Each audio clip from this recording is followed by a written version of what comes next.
এ product charge 6% tax.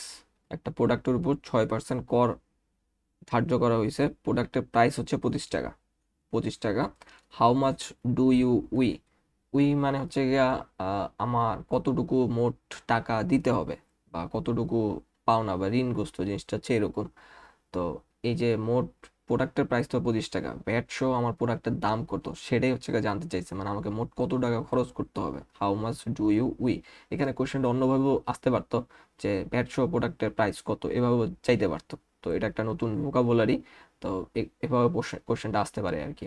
বা IBA type of যে কোশ্চেনগুলো হয় সেগুলোতে হচ্ছে গিয়ে এরকম নতুন নতুন ভোকাবুলারি দিয়ে কোশ্চেন আসার টেন্ডেন্সি আছে। তো এই ম্যাথটা সলভ করতে হইলে আমার প্রোডাক্টের উপর 6% ট্যাক্স ধার্য করা আছে।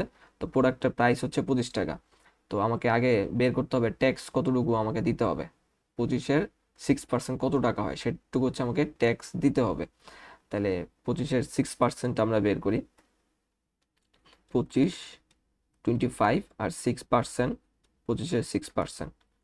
তাহলে এটাকে যদি আমরা সলভ করি, 25 × 6% মানে হচ্ছে গিয়ে 6/100। 100 এই 25 দ্বারা 100-কে ভাগ করা যায়, তাহলে হবে 4। আবার 4 নিচে আছে, 6 উপরে আছে, আবার 2 দ্বারা ভাগ যায় 2/3। তাহলে দাঁড়াবে হচ্ছে গিয়ে 3/2।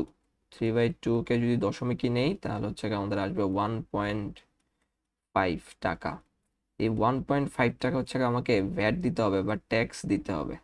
ভ্যাট বা ট্যাক্স দিতে হবে। তাহলে অ্যাকচুয়ালি প্রোডাক্টটা যদি আমি পারচেস করতে যাই বা কিনতে চাই তাহলে আমাকে মোট কত টাকা দিতে হবে। অ্যাকচুয়াল দাম হচ্ছে 25 টাকা প্রোডাক্টের, আর ভ্যাট হচ্ছে গিয়ে আমার 1.5 টাকা। তাহলে প্রোডাক্টটা কিনতে হলে আমাকে মোট খরচ করতে হবে 26.5 টাকা।